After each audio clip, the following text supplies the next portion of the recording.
Hello, everyone. Hello, hello. Come on into the room and get settled in. We're going to start in just a moment.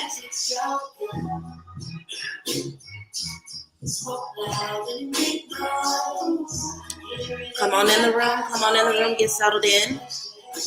Hope you guys are doing good tonight.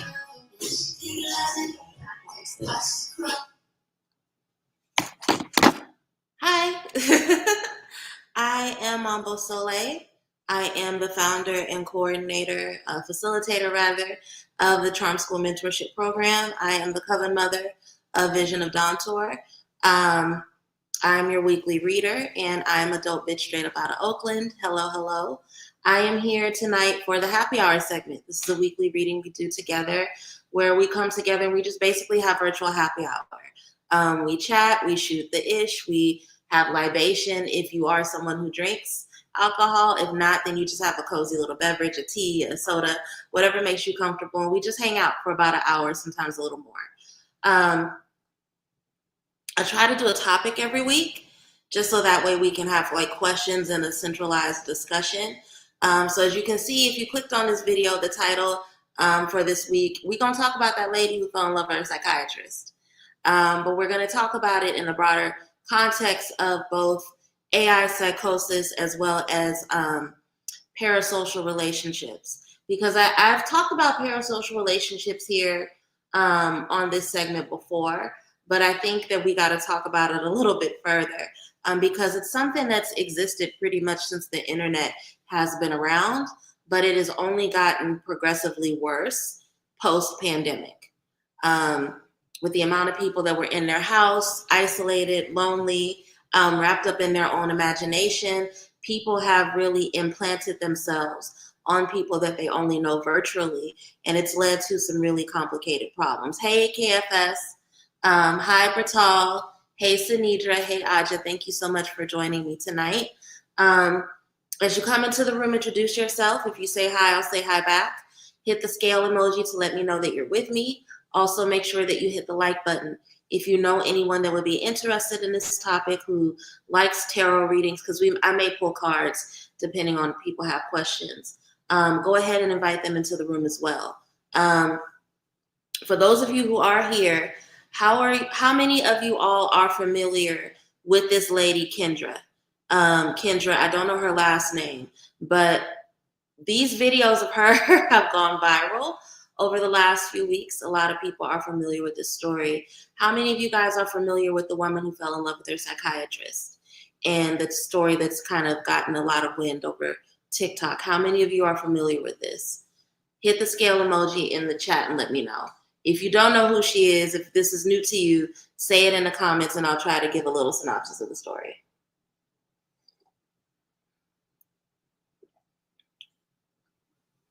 All right, I'll explain it from what I know. Okay, Aja knows. Aja's familiar with the story. All right. So some of you all may have heard about this. There's a woman, her name is Kendra. In terms of her profession, she calls herself an ADHD coach. And I'm going to get into it in a minute.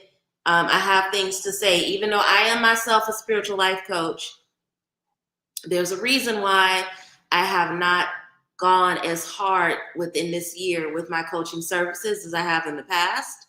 And I'm going to talk about that in a little bit. But she is an ADHD coach. She, in her journey of navigating her own diagnosis, decided to go on ADHD medication. She found a psychiatrist, and this happened during the pandemic. She found a psychiatrist that she started seeing so that she can get on ADHD medication. And from what she tells, almost instantly fell in love with him. Now, even in her retelling of the story, this man kept professional boundaries. This man did not reciprocate the romantic or sexual energy. He never expressed a desire to be with her. But she very much, in her mind, created a situation and a belief that he was also in love with her. So even while she was dating other people, while she had a boyfriend, she was still fantasizing about him, obsessing over him, and talking about him with her therapist and other people in her life, right?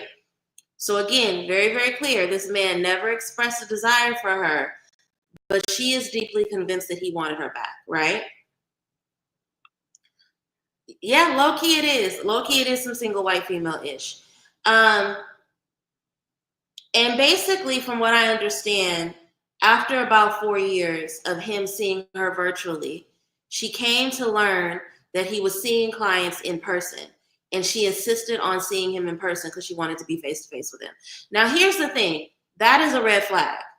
If you are working with somebody that offers virtual services and in-person services, and they never offer you the in-person services, there is a reason for that. And I'm saying that as somebody who understands, right? I don't at this time, but I have in the past had clients that I knew for certain I did not feel safe or comfortable being around physically. In fact, before I left my previous organization, there were times where there were events being offered that I did not go to because I knew who all was going to be there, right? And I knew that there were certain people in terms of their compromised mental capacity. I did not need to be around them. It was that simple for me personally, right? So this man made it a point to not offer her in-person services. She found out about his in-person services, was insistent on going to see him face-to-face. And in the first time that she saw him face-to-face, she expressed, "You and I have an intimate relationship." And he was shocked and was like, "No, we don't. We have a professional relationship." And instead of that sobering her and bringing her back to reality, she got upset by it. So after meeting him in person and experiencing, I guess, what she felt as a rejection, she started to talk to ChatGPT, which she named Henry. I'm going to talk about people naming a chat GPTs and having intimate relationships with them in a minute. But basically, in her obsession with this man, she's been using ChatGPT to justify her behavior. And she's gone as far as to create AI wedding images of her and this man, okay? Now, if you're hearing this and you're thinking this sounds nuts, it's because it is. It is very unhealthy and it is not okay. I want to talk about what's common and what's not common. Now, it's not uncommon to fall in love with your therapist or your psychiatrist or your spiritual healer or your life coach, right?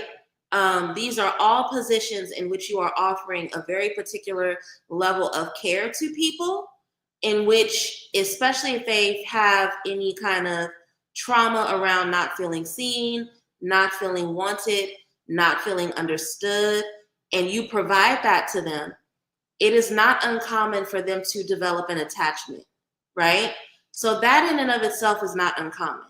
I actually have people in my life that have fallen for their therapists. And as a result, what did they do as responsible, mature adults who are aware of what's going on? They stopped seeing those therapists, right? They understood that that was a conflict. And because of that conflict, they went ahead and they sought help anywhere else that they could, right? I've also known people that have developed romantic attachments to their therapists. And because their therapists weren't ethical and had problems themselves, their therapist broke boundaries, started seeing them, started going on dates with them, started fucking them, right? In fact, if I were a petty person, I would report those people to the board because they deserve to lose their job. So this is not something that's uncommon. It's not unheard of. But because we live in the age of social media and some people literally can't eat a banana without advertising it on the internet. We now know about this woman. And what we have witnessed is somebody who, first of all, I think she has more than ADHD. I think she has way more than ADHD. I'm not going to diagnose her over the internet because that's not my position or place to do so. But it is very clear that this is somebody who has more than ADHD. Okay? This is somebody who has some severe mental health issues and attachment issues that need to be dealt with intensively. This is not okay. This is sexual harassment. I feel like this white woman is sexually harassing this man. And I'm gonna bring up race. I know everybody is probably like, "Oh God, Soleil, you always bring things back to race." Yeah, because it's something that matters, right? We call it a social construct, but it has weight and it matters and it impacts the way that people show up in the world. She even brought up his race multiple times, brought up his race, brought up his culture, right? I have witnessed white women, especially when I was in the academy, I witnessed white women develop romantic obsessions over men of color and not know how to handle the rejection, no matter how nicely it came. There's something insidious about the nature of white womanhood, the way in which white women are pedestalized, right? And taught that they are the feminine ideal. And as a result of that, they don't believe that they can be rejected, specifically by men that they feel like have a lower status than them, right? And so even though this was a professional man, an educated man, she harps on his race because in her mind, she believes that, well, I'm a white woman and this is a man of color. This is a brown man that I'm attracted to. He should be flattered. There is no reason why he can't be in love with me. If you guys don't see that, and if that's not obvious, I don't know what to tell y'all, but it is really obvious. She keeps bringing up the fact that he's Pakistani. She keeps referencing the fact that he's brown, and that is not by accident. She's referencing the fact that he's brown because in her mind, this brown man should automatically be flattered that I want to bust it open for him. It's that simple. I've seen this happen. Because I'm not messy, some people accuse me of being messy. I can name names, but I remember being in grad school and several times white women would develop these attachments to brown men that were in relationships. Some of them were married. And in their mind, just because they were attracted to this man, they were supposed to cheat on their partners with them. They were supposed to leave their partners for them, right? I had one friend that literally stopped going to department events because of the attachment that one of the white women in the department had on him. White women, y'all have to, this myth that you guys are not capable of doing violence, that you are not capable of overstepping boundaries, that you do not do harm by fetishizing men of color is dangerous. So in addition to the fact that this is somebody who has severe mental health issues, I don't care, I'm not going to say allegedly, what she has presented to us through the internet as a grown woman in her late 30s, early 40s, who is getting romantic advice from ChatGPT. This is somebody who has severe mental health issues. But that's also wrapped up in the fact that this is a white woman who has white woman entitlement. And part of white woman entitlement is, I want you, so why don't you want me back? You're supposed to want me back.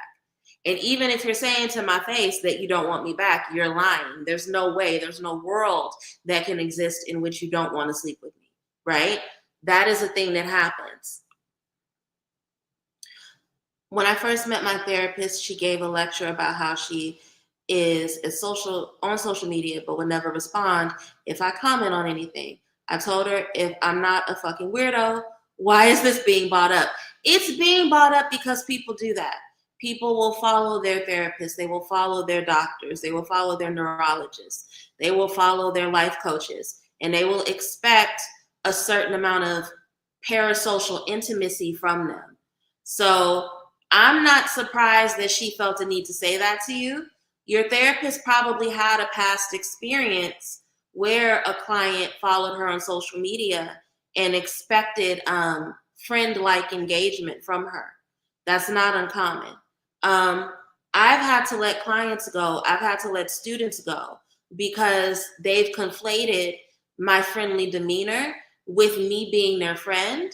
And they've used that as a reason to break boundaries and talk to me in a fucked up way, right?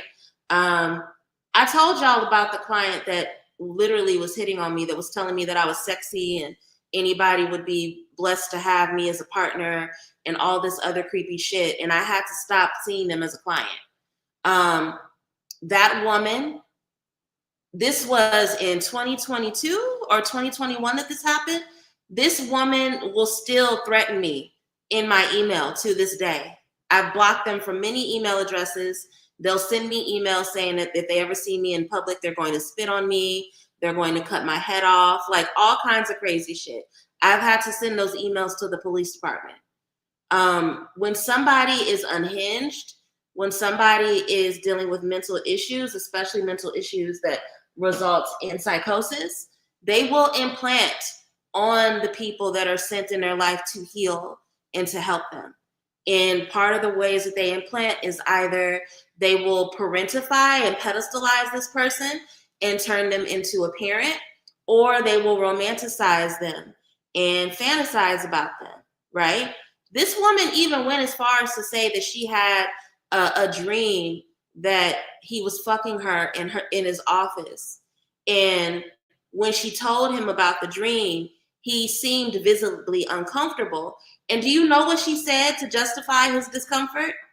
Instead of her thinking, oh my God, I made him uncomfortable because this is not what he wants and this is the breaking of a boundary, this bitch says, I made him uncomfortable because I verbalized a fantasy that he's already had.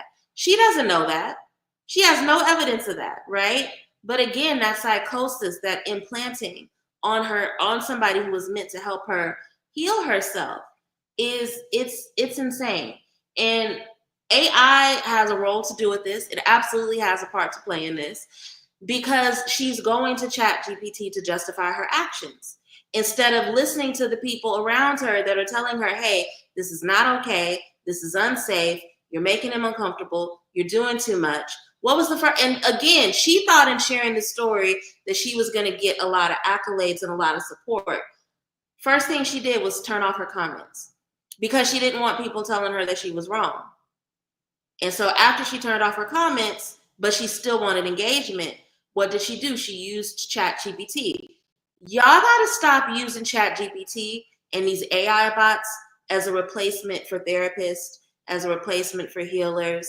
They are exactly what they are. They are computer-generated bots, right? So yeah, if you ask them for AI wedding images of you and another person, they're going to create them. That doesn't mean that those are real and that they're right.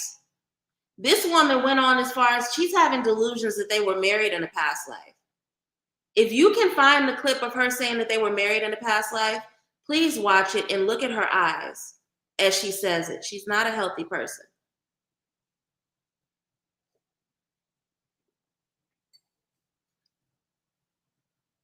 Her response, you'd be surprised. I've noticed that. Keep your comments going so we can keep the conversation going. But yeah, it's a lot. And with the rise of AI and the hyper accessibility to AI, I unfortunately don't think that this is a one-off thing. I think this is going to happen more often. I think we're going to see more of this. I think it's not a surprise to me that this is a psychiatrist that she found right in the thick of the pandemic because everybody was isolated. Everybody was seeing virtual appointments. I'm going to be vulgar for a minute. A lot of people who were isolated and in apartments or in their homes without access to other people were fucking dangerously horny, right? And so here you have this woman who is seeking treatment for ADHD, but is not acknowledging her other mental health issues, who is seeing a psychiatrist through Zoom. He happens to be very attractive. And that's another thing. People can't hide the fact that they're cute. My face is my face. I have to put my face on camera. If somebody sees this face and they end up liking it, I can't do anything about that, right? But yeah, I think her being in isolation and dangerously horny and having a psychiatrist that's cute made her have all these fantasies and delusions about him. And instead of acknowledging them as fantasies and delusion, when you marry mental health issues along with white entitlement, it has turned into what now we are seeing, which is this woman going on these several week-long rants about how she feel that she was violated in the fact that he didn't just stop seeing her as a client. Now, he has also diagnosed her in this time with a mental health disorder. She has made it a point to not share in detail what that disorder is. But in her mind, he should have just dropped her as a client. Now, if you are a psychiatrist and you are seeing somebody and you know they have a mental health disorder, he probably didn't drop her as a client because he felt like that would have exacerbated things or that would have put her into a spiral, right? Everybody look at me crazy when I tell them leave chat alone. Leave ChatGPT alone. Leave ChatGPT alone. If you needed to edit some things or to do small work, that's fine. But going to it for life advice, you are entering into dangerous territory. I've seen people use ChatGPT to go and ask for information about ATRs. I've seen people go to ChatGPT and use it to create spell work. And then when they turn around and things are talking to them at night in their house or they're seeing shit, they're wondering why. Well, you went to a fucking box for spiritual guidance. Don't be surprised. You deserve everything that's about to happen, right? ChatGPT is not a replacement for therapy. It is not a replacement for education.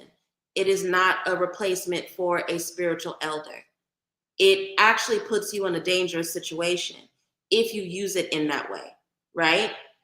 I'm not surprised that she's in this position, and I'm not surprised that she's somebody who's calling herself an ADHD coach.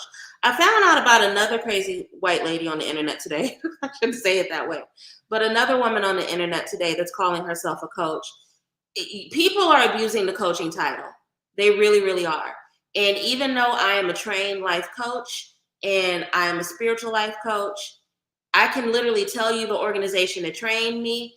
I can tell you the elder Sylvia High that inspired me to go into coaching as a profession. Even though I am trained and I stand in my training and education, there is a reason why if you've been following me for a while, you probably noticed over the last year, I've promoted my coaching services less and less. And it is because I'm gonna go there. There are people with no training, no ethics, and no background who just have started calling themselves coaches on the internet because they see it as an easy lick, right? If you can convince people that you are an authority who don't know any better and they're willing to pay you a fee, you can make a lot of money. And there are people that have no coaching that are calling themselves life coaches, and they're charging money that I would never charge a client $1,000 a month for 2 sessions. That's insane. Just because you can do it doesn't mean that you should do it, right? So one moment off of Kendra and another moment on, I didn't even know that this was a thing that required coaching. There's a secret shopper coach. Have y'all heard about this lady? The secret shopper coach. She has a coaching program where she teaches people how to be secret shoppers. And for the small fee of $100 a month, she will teach you how to be a secret shopper and how to start a secret shopping business, right? That's insane. That's great. I used to be a secret shopper. You don't need to be coached into being a secret shopper. You literally find organizations that are looking for secret shoppers. You sign up for them. They send you money to go and secret shop for them, and then you report back. That's literally it.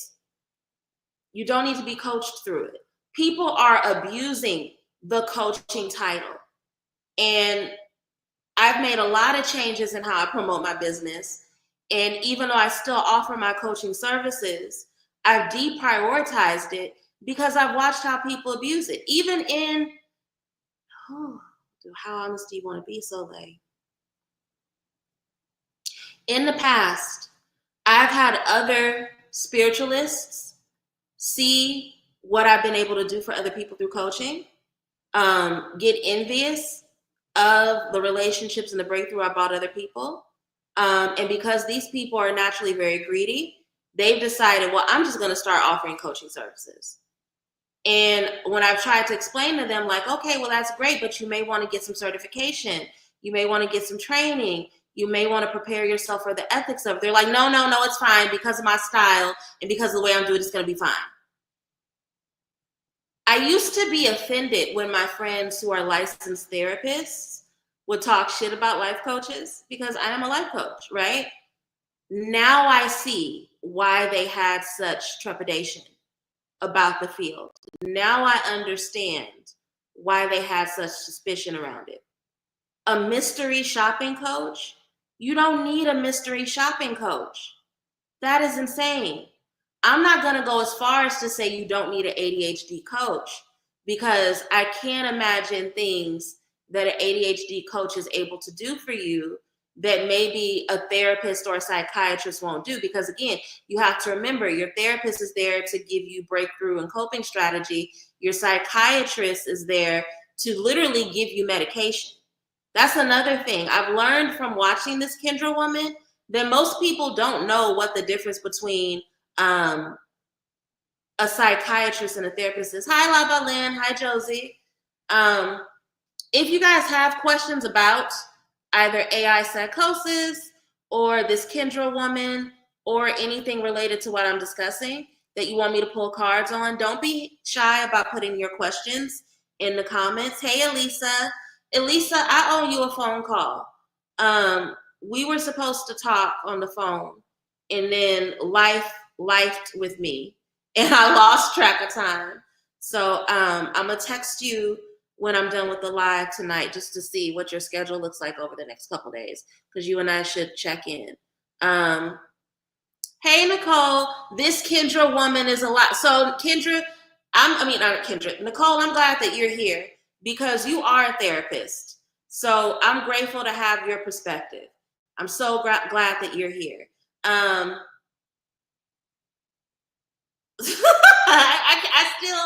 still can't believe that this is happening and that she's standing 10 toes in her delusion about this man.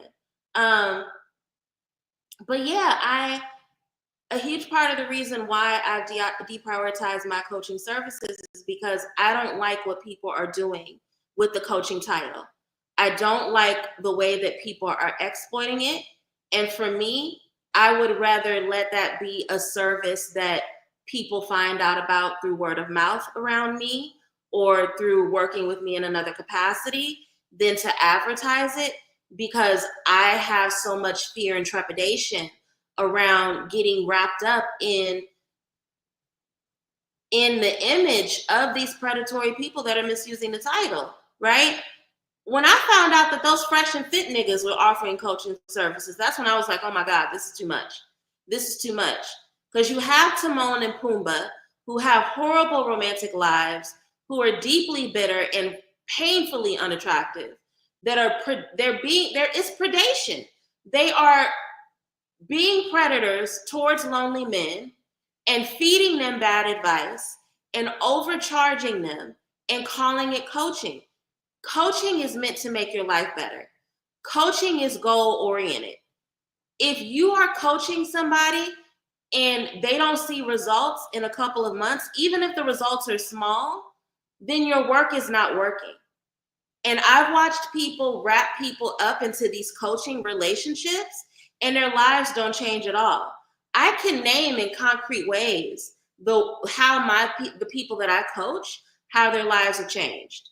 There are people that I started coaching and they had no direction in their romantic lives, and now they're in their second and third year of marriage. There are people that I've coached that did not know what they wanted to do with their professional careers and lives, and they are now entering grad school or finishing grad school or have started a business, right? The difference between a coach and a therapist, again, your therapist is there to help you have psychological breakthrough and give you coping strategies around certain issues in your life. That's what a therapist is. Your coach is goal-oriented, and they are there to help you with execution, right?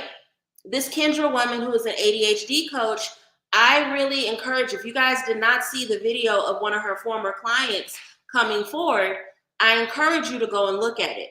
Because not only was Kendra not an effective ADHD coach, this woman went to her for help with her sobriety. And instead of helping her with strategies around her sobriety, she taught this woman about human design for several months.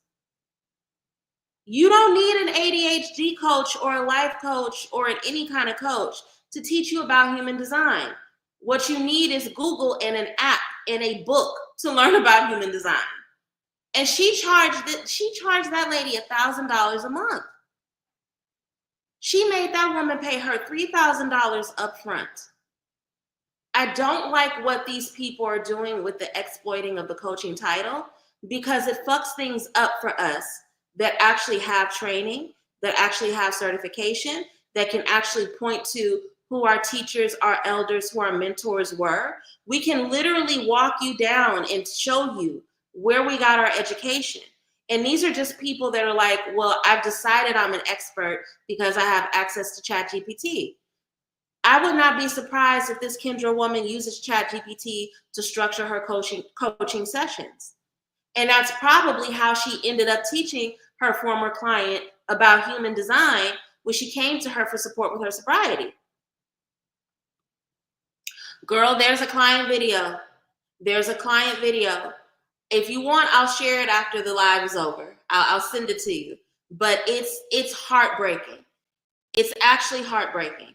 Now, the woman who shared her testimony wasn't crying in the video, but I can tell that this was something that really brought her a lot of pain. Imagine being at the point where you are struggling with your sobriety and you are at your wit's end and you know you can't do it alone. And you go to somebody thinking that they're a professional and you give them $3,000, and she paid that to this woman up front, only for this woman to turn around and give her information about human design that she could have got off Facebook. Nicole has a question. Does Kendra have a personality disorder, or is it psychosis? I think that is a great question. Let's look into that. Sisters, angels, ascended masters, spirits that walk with me. What can you tell us about Kendra, who fell in love with her psychiatrist? Does Kendra have a personality disorder? If so, can you give us insight into the nature of the personality disorder? Or is she just dealing with psychosis?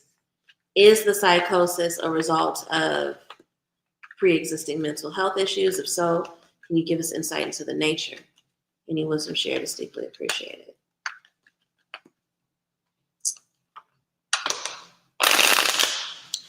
Now, those of you who've been following me for years now, you know that my primary divination tool is tarot. People will say that you can't get specificity from tarot. I say that those people are fucking liars. I say that those are people who don't have a relationship with the deck. You can get a lot of specificity from tarot. And if you are somebody who feels like you can't and you want to learn how to get it, consider taking some of my classes. I'm going to be teaching more standalone tarot classes as we go into the end of this year and into next year. So if you aren't ready to engage in full-on mentorship, then consider that.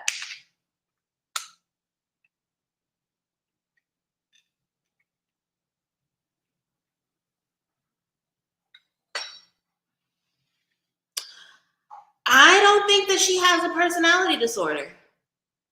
I'm not seeing somebody who has a personality disorder. I'm seeing somebody who is deeply, deeply arrogant. Deeply, deeply arrogant. I'm going to pull a clarifier over one card, and then I'll jump into it in a minute.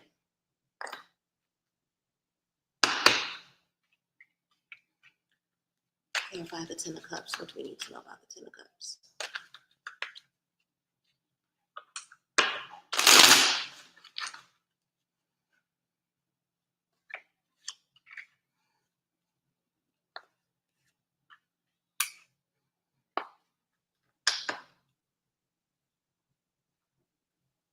I'll say it this way, Nicole.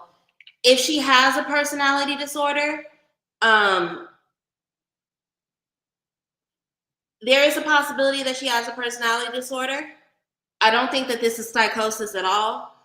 I think she has a personality disorder that is exacerbated by her privilege. Okay. This is somebody who has not had to struggle for a whole lot in their lives. Their cups have always been full. A debilitation or a downside of Nine of Cups energy is that you can take for granted your privilege. You can take for granted how easily your cups are filled, right? So this is somebody who, other than their ADHD, has not had to struggle a whole lot in their lives. That, along with the side that they have a lot of community around them that mirrors their behavior. So this is a lot of bad behavior that has been mirrored back into her community. She has a loving community and people that really like her, but these are all very like-minded people who move and operate very similarly to her. Some of you guys may be thinking that's unfair to say that she has a lot of privilege. She has a lot of privilege, especially financial privilege. This is not somebody that's hurting for money, right? And then this is why I say it could be a personality disorder, because we have the Ace of Swords in reverse. So this is somebody who gets a lot of thoughts. This is somebody who, I'll say it this way. This is somebody who feels like if they think it, it's real. And what they think makes it a fact, right? This is like a debilitated Virgo kind of energy. So there is a possibility that she has a personality disorder, but she's definitely arrogant. She's arrogant to a way that's unhealthy and that can repel people, right? I don't think that he's the first person that she's done this with.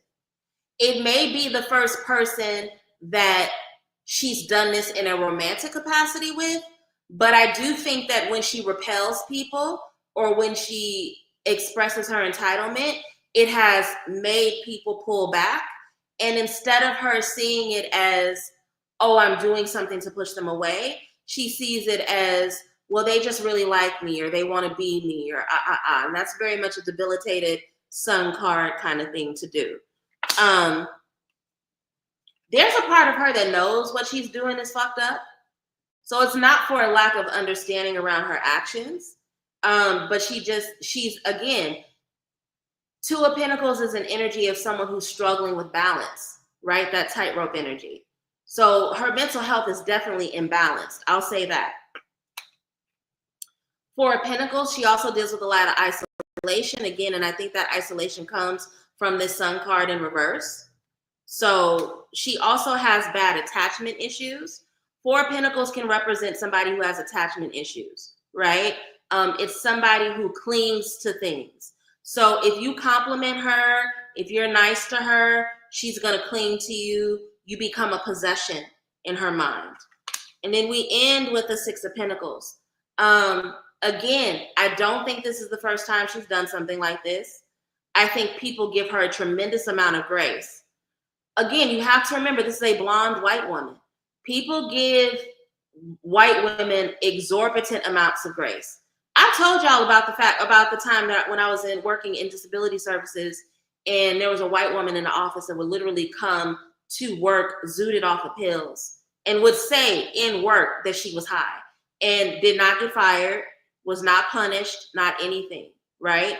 There's an exorbitant amount of grace that she receives based off of her privilege, and she's never felt a need to challenge it. So it's a possibility, Nicole. I see it as a very strong possibility that she could have a personality disorder, but it could also just not be a personality disorder and be that she just has horrible, horrible entitlements. I hope that answered your question. Her whole video is entitlement to this doctor and assumption that he wants her. She definitely has a community. She said her doctor friend agreed her psychiatrist was in love with her. And see, that's what I meant, that 10 of Cups. Like-minded people around her that are just pouring into her bad behavior, that are, affirming her bad behavior. Absolutely. And once she gets a thought, she thinks it's fact. Yeah. Mm-hmm. Mm-hmm.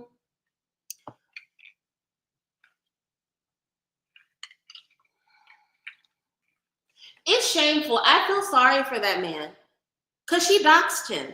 And that's not a small thing. She doxed him. getting online in front of millions of people, and all you need, people are crazy. I've had people find me in fucked up ways, people from my past, people that I did not want to see. And all they needed was my new spiritual name and a couple of taps on Google, and they were able to find me. Thank God they didn't find like an address or anything. But people stalk in a way where they don't understand that they're even doing it in this day and age.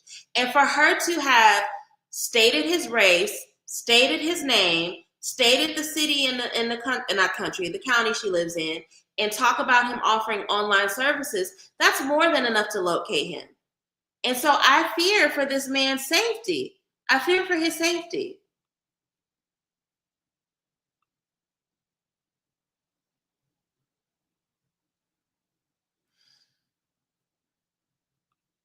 That's why she turned her comments off. She wants to be in denial and surrounded by the community supporting her foolishness. When people turned on her. Yeah, I said that earlier. She only wanted yeses. And that's why she turned off her comments and she started hyper depending on Chat GPT. Y'all got to stop with the Chat GPT. It's one thing to use it to structure an email. It's one thing to use it to create images and get a flyer. But life advice, come on now. That's too much. That is absolutely too much. And then people giving the Chat GPT pet names. She done named this nigga Henry. I've seen people, I had to talk to somebody, a younger person. Of course, it was a Gen Zer. I had to talk to them about calling Chat GPT dad. Dad? You're calling Chat GPT dad? That is some sad ass shit. But again, it's concerning. AI is only going to get more advanced, and AI psychosis is only going to get worse because of the amount of people. We live in a hyper individualist society. We do. It was bad before the pandemic. It only got worse with the isolation. So many people have not learned how to go back out and be in the world post 2020. And then when you add the fact that we have a whole generation of people who came of age in that isolation and who only know AI and video games and internet communities, this individualism is only going to get worse. So people are going to become more hyper dependent on AI in order to circumvent actually developing relationships and sitting face to face with people. It's about to get real, real bad. And so we can kiki about this woman, and I'm a kiki. I'm gonna laugh at her because this is pathetic. It's fucking sick. Crazy thing is, she's not even a bad looking white woman. So this is not about her not being able to have options. It's literally her. And I can agree, Nicole, and I can see why you would think that this may be somebody that is dealing with BPD. That was my first thought too. This is somebody that has borderline, because that whole "you rejected me, I'm gonna obsess over you." I'm not just gonna obsess over you. I'm gonna slowly take you off the pedestal I had you on and fuck up your character. Like, that's something that I've seen happen in people with BPD, right? I wouldn't be surprised if she has it, but this is a warning. Kendra is a warning. Mark my words, this is going to become more common. We're going to see it more and more. It's going to get way, way, way, way worse.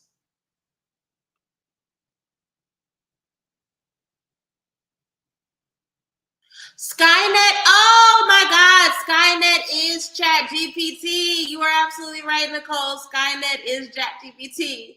Remember when the song Computer Love by Zapp was like a far-fetched fantasy joke? It's not anymore. It's not more. Computer Love ain't a joke.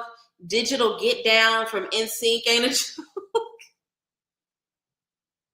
Happy belated birthday to Jay-Z, Shazay. I don't care. Y'all can make fun of me if y'all want to. I'm an NSYNC girl to the day I die. None of it's a joke. People are developing intimate relationships with literal computers. And we have to be fearful of it. It's basically like she didn't get what she wanted from her psychiatrist. So now she's developing intimacy with ChatGPT, which is very, very sad and very, very scary.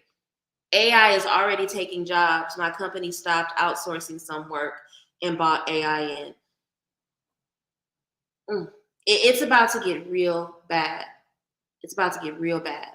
The only jobs, I saw somebody say this the other day on the internet, the only jobs that aren't safe from AI, even though AI, they're trying to figure out a way to use AI to replace it. The only jobs that are not safe from AI are farming. So farmers cannot be replaced. It doesn't matter how many machines and all this stuff they can use to make farming more effective. They're never going to be able to completely replace farmers. That's just not going to happen. And spiritual healers, they can't get rid of us. They're trying to. I can't tell you how many people I've had come to me fucked up because they got a spiritual reading from ChatGPT, or they tried to learn tarot from ChatGPT, and they gave themselves really, really fucked up readings. And then I've had to help them undo the shit that came into their life as a result of using ChatGPT to do divination. Or even worse, they came up with spell work. They came up with spiritual work from ChatGPT. And then they go and do it. And for those of you who've done that goofy shit and nothing happened, please know that you have a strong ass spiritual cord. And that nothing happening was your protection. But for those of you who did the spell work from ChatGPT and then your life got fucked up, baby, what did you think was going to happen? There's a reason why you have to work with trained spiritual elders. There's a reason why you have to get this through a person. These computers are not spiritual. They don't have a spirit. They don't. So how can they interact with spirit when they don't have spirit? And you trying to get your spiritual healing from them is only going to bring you detriment. So yeah, I believe that person was right, and only time will tell. But intuitively, that feels correct. The only jobs that are safe completely from ChatGPT or from AI in particular are farming and spiritual work. I couldn't even imagine wanting to do that. Why would someone do that? To say, yes, that's the exact reason. That is the exact reason. People, one of the things that have happened as a result of the Christian church is people have this come as you are mentality. And people don't want to give an offering. They don't want to pay people for their time. They don't. We hear the language of spiritual work, and we don't understand that it's actual work. And people don't want to pay folks for their labor. We just started working together, Spirituals are, but those who've been following me for a while, and when I was in some of the bigger Facebook groups that I'm no longer a part of anymore, thank God, I had people argue me down that if I were a real spiritualist, I would just hop on Facebook and give free readings all day. If I were a real healer, I would do ritual for people for free, which makes no sense. That is not true. This is energetic exchange. So yes, people will go to the internet or they'll go to ChatGPT because God forbid they actually pay money for lessons. God forbid they actually go and do the work of working with somebody to get actual information that comes from spirit that's been passed down. So that is the number, and anybody who says that it's not the reason, they're a fucking lie. They are a lie. Because it's safer for you to go to the Barnes and Noble and buy a book on tarot and sit in your house and read the book and teach yourself how to do tarot. It's safer to do that than it is for you to hop on a fucking chat bot and let them give you spiritual information. That opens you up to all kind of danger. And so yes, people, because they don't want to spend the $12 on a tarot book, or they don't want to spend, I've offered tarot classes for $15. $15. You spend more than that on tacos. Okay. I've offered tarot classes for $15 and have, thank God, have had like maybe 20 or 30 people sign up. But I've had more than 100 people show interest in the class and none of them sign up for it, right? People don't want to invest their money into their spiritual knowledge and development. And that miserly behavior is literally going to send them to hell. I've literally seen people get attachments on them because they're out here trying to figure out how to do shit off of fucking, what's that white lady Hoodoo Delish?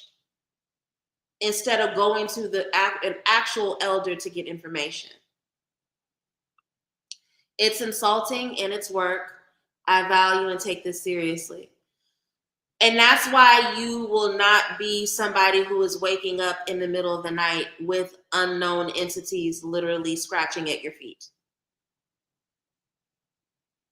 I'm not making that up. I am not making that up. I know someone who, and they watch this, they're going to be mad that I shared this story. Don't be mad at me. Be grateful that we were able to help you get rid of it. I know somebody that went and did some shit that they found off ChatGPT, and then a week later, they were woken up out of bed with the covers pulled off of them. They felt a weight on top of them because they essentially conjured a haint. And then, thank God, they had the sense to pray it off. And then once they got up and turned the lights on, they had scratch marks on their feet. This is not play. This is real life. This is real life. And because a lot of people don't understand, and a lot of people who have not done the work to develop relationship with spirit, for them it's still performance and it's fun and it's a joke. And I'm gonna say that phrase again that I say a lot. I heard it growing up. I know it's vulgar, but it's true. When you play pussy, you get fucked. And so because they don't want to spend $5 to join a Patreon and get classes, they don't want to spend $15 to take a class and learn how to do divination. They don't want to spend $50, $80 to get a reading. They end up going and pulling weird shit out of nowhere. And then the next thing you know, they got something stuck on them that they don't understand. And ChatGPT is going to give you what you paid for, and that's the tea. Absolutely nothing. Yes. This is not for play. People out here fucking up their bloodlines because they don't want to spend $20. But let it be some fucking hookah or let it be a shoe sale. They're going to find that money. But when it comes to your spirituality you don't want to spend, it's disgusting. But yes, superstar. At the end of the day, it's because people don't want to spend money. It's the same reason why people try to get therapy from ChatGPT. They don't want to pay copay.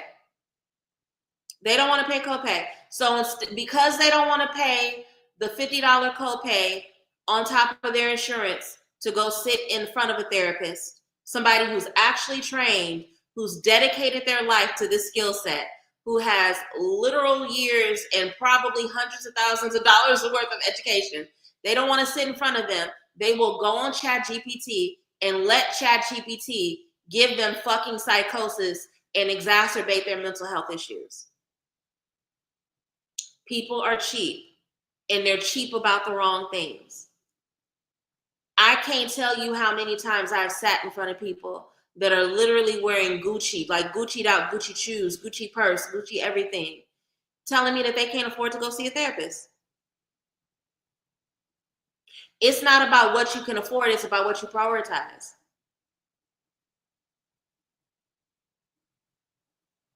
As a Taurus girly, I know how much Gucci costs. So you don't get to sit across from me in $500 sneakers and tell me you can't afford a therapy session. Hop your ass on Poshmark and sell those sneakers. You can get about 5 or 6 sessions with just the sneakers alone. Take your Dionysus bag and put it on Poshmark. You have therapy for the whole fucking year. For the whole year. It's so wild to me. Therapists literally all have low cost slots for patients that have low income. Kaiser doesn't charge copays. There's no excuse at this point. Nicole, I'm from the Bay Area. I'm from the East Bay. Oakland. Sorry, I love my city so much. I'm from East Oakland. When I started going to therapy at 19 years old, I didn't pay for it. And it wasn't because I was rich. It wasn't because I had some daddy who gave me great fucking health insurance. I love my dad, but he ain't had no money. I found therapeutic services through nonprofits in my community.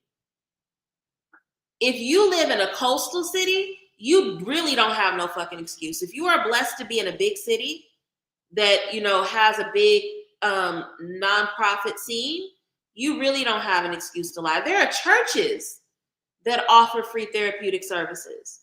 Is there a wait? Yeah, but it's still free. It's way too many ways to get low cost or free therapeutic services. There was an organization in Berkeley at the time that I moved away a few years ago that was offering therapeutic services or therapy sessions for people during the pandemic. And you, Nicole, this is going to piss you off when I say it. They only had to pay $10. They only had to pay $10, and there were people that were paying additional money so that other people could go for free, and people were still not going and getting those therapy sessions. And you know, at the height of the pandemic, because this was when I was working in crisis services still, right? When I was working in crisis services, I was working at I was supervisor of a suicide line and a crisis line, and I worked overnight. And within 2 weeks of the quarantine, we went from maybe getting somewhere between 15 and 20 calls a night to getting 15 and 20 calls an hour. And the majority of those calls were from people that were, you know, they had to be in the house with their spouse and their spouse is beating them now, or children who are hiding in closets because their parents are beating them. DV went up crazy. DV and alcoholism rose in a frightening degree within those first 7 months of quarantine, and it was scary. And even with all the free services and all the promotion and all the outreach, people were still not taking advantage of therapeutic services. And it was like almost like, you ever been talking to somebody and they have not pre-recorded, but like an on deck excuse, and they don't even let you get the sentence out?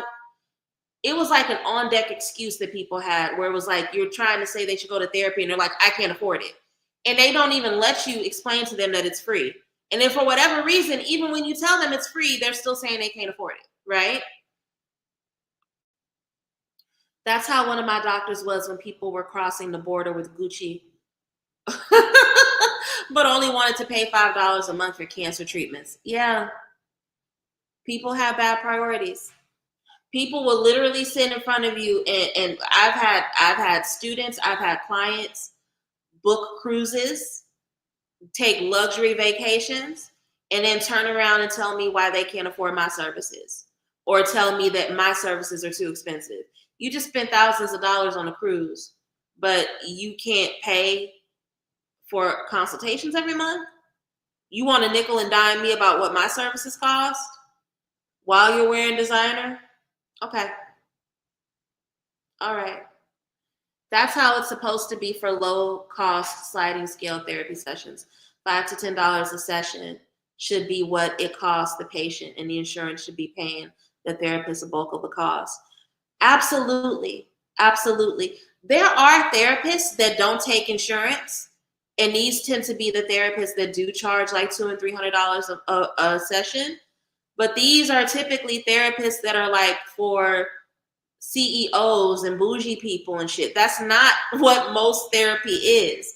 Most therapy, you're absolutely right, Nicole. Like, it's people who are working with insurance companies, and because they're working through insurance companies, the cost of copay is anywhere from $5 to $20. I think the most I've ever paid for a therapy copay with my insurance, and this was when I had bad insurance, was $50. But even with that, I still paid it because you know what? I needed it and it helped me.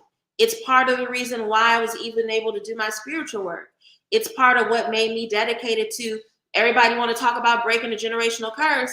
If you don't have somebody walking with you and helping you understand the nature of the generational curse, which is what most therapists are doing, right? They're helping you understand the patterns that are in your life and that most likely came as a result of your family, then how can you break it?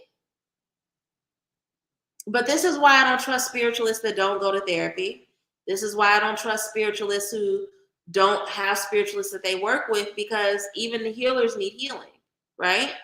But you're absolutely right. It's too easy to get therapeutic services that are affordable in this day and age. And the majority of the time when people are saying that they can't afford it, it's because they haven't educated themselves and they just don't know. They're assuming that when they hear rich people talk about how they pay $300 an hour for a session, they assume that that's what it's going to cost.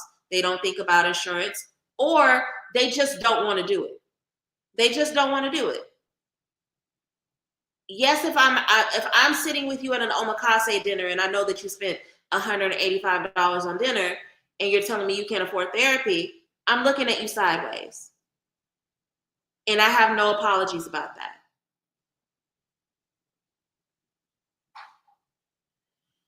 $50 versus $100 without insurance. Absolutely. Yeah. But here's the thing, Bertal. So when I was talking about the nonprofits that I went to see and that I only had to pay $10 and $20, this was when I didn't have insurance. So that's what I mean when I say if you live in a big city, if you live in a coastal city, if you live in a highly populated area, you low-key don't have an excuse. You may have a long wait time. And I'm not going to act like that don't exist. You absolutely may have a long wait time. But you can definitely find therapeutic services for less than $50, if not for free. But you just have to want to. Absolutely. I want to wrap up because it's after 9. I didn't know that it was going to turn into me spending the last 10 minutes advocating for paying for therapy and advocating for paying for spiritual work. But like Nicole said, you get what you pay for. ChatGPT is free for a reason. I've also, and it's so funny, and I'm actually going to message him and let him know that I said this because I don't ever want my friends to think I'm talking about them. But I have a friend from grad school who's now a professor out in San Francisco. And he put online or on his Facebook a couple months ago, it was at the end of the term. He was like, it's been fun reading what my students and ChatGPT think about my course this time around. And I messaged him and said, I can't imagine trying to teach at the university level in the age of ChatGPT. And he went on to tell me that the way that he realized one of his students used ChatGPT to write their paper was that ChatGPT gave them a citation for a book that does not exist that was written by one of his colleagues. And so he's reading the paper from the student, the essay, and he's like,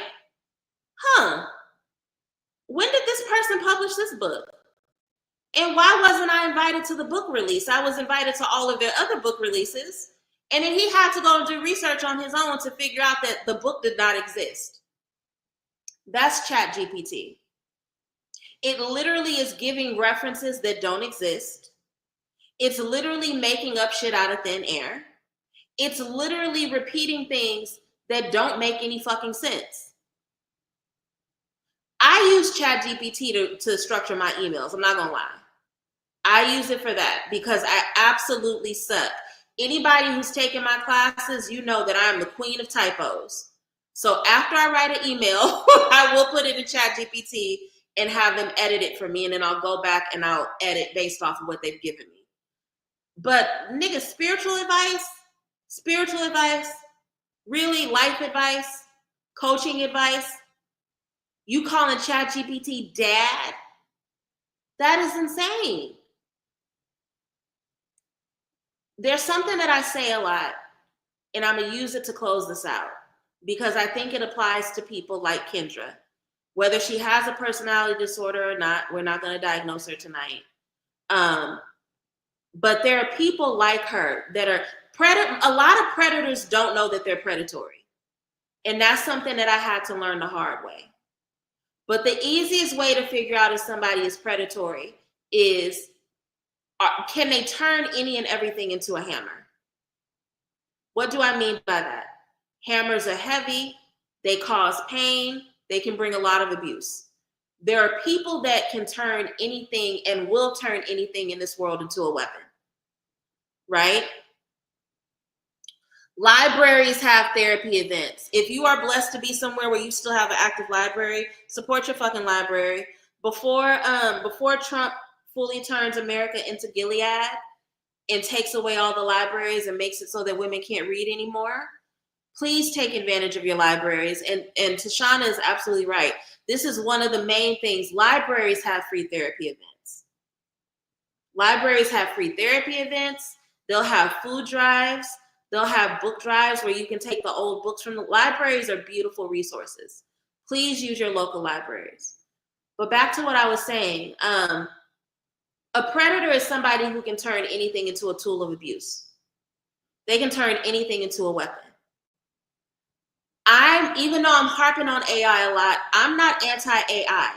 I think that there are ways that it can really benefit the world. But unfortunately, because we are under a government that's run by predation, we are going to see a lot of people use AI as a hammer. We are going to see a lot of people use AI as a tool of abuse. And it's about to be really, really sad and really, really scary. And this Kendra girl, we making fun of her, we kikiing. I'm not gonna stop kikiing because this is the white women that flashed through my head when I was listening to her talk. And I started to think by name of white women who behaved this way when I was back in Santa Barbara. I was like, oh, so she making this archetype is making the mainstream now. That's what I thought, right?